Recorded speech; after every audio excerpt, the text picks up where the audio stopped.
अनोखा उत्साह पाहायला मिळाला। सकल हिंदू समाज, राम सेना, बजरंग दल यांच्या मार्फत श्रीरामनवमी अत्यंत पारंपरिक पद्धतीने साजरी करण्यात आली। यावेळी भव्य दिव्य बाईक रॅलीचं आयोजन करण्यात आलं होतं। शिवसंघर्ष प्रतिष्ठानसह अनेक हिंदू सामाजिक संस्था, संघटना आणि उलवेकरांचा या रॅलीला उत्स्फूर्त प्रतिसाद मिळाला। आबालवृद्ध पारंपरिक पोशाखात रॅलीमध्ये सहभागी झाले होते। जय श्रीरामच्या घोषणांनी परिसर अक्षरशः निनादून गेला होता। उल्वे सेक्टर 2 मधील राम मंदिर परिसरातून रॅलीला सुरुवात झाली।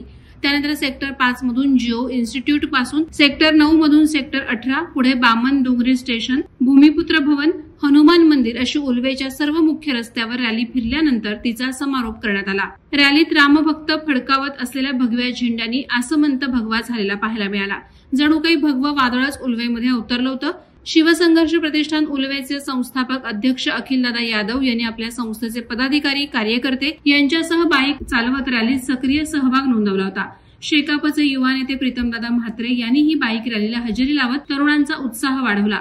या रॅलीचं आकर्षण होतं ते म्हणजे प्रसिद्ध वक्ता, समाजसेविका, हिंदू शेरनी म्हणून देशभरात ओळखल्या जाणाऱ्या काजल हिंदुस्थानी। शिवसंघर्ष प्रतिष्ठानचे अध्यक्ष अखिलदादा यादव यांच्या चैत्र नवरात्री उत्सवाला हिंदू जनजागृती करणाऱ्या प्रसिद्ध वक्त्या काजल हिंदुस्थानी यांनी सदिच्छा भेट दिल्यानंतर त्यांनी सकल हिंदू समाज, राम सेना, बजरंग दल यांच्या मार्फत काढण्यात आलेल्या बाईक रॅलीमध्ये स्वयंस्फूर्तीने सहभाग नोंदवत उल्वेकरांना अनोखी भेट दिली। या रॅलीमध्ये सजवण्यात आलेल्या रथात चिमुकले राम, सीता, लक्ष्मण आणि हनुमान उल्वेकरांसाठी विशेष आकर्षण ठरले। या बालकलाकारांनी हुबेहूब भूमिका निभावत उल्वेकरांचं लक्ष वेधून घेतलं होतं। डीजेवर वाजत असलेल्या गाण्यांवर समस्त उल्वेकरांनी ताल धरलेला पाहायला मिळाला।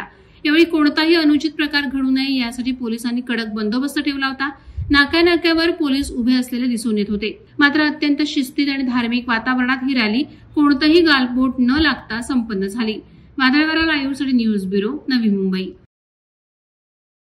नवी मुंबई व रायगड जिल्ह्यातील ताज्या बातम्या आणि घडामोडींसाठी सबस्क्राईब करा वादळवारा लाईव्ह चॅनल आणि दाबा बेल आयकॉन।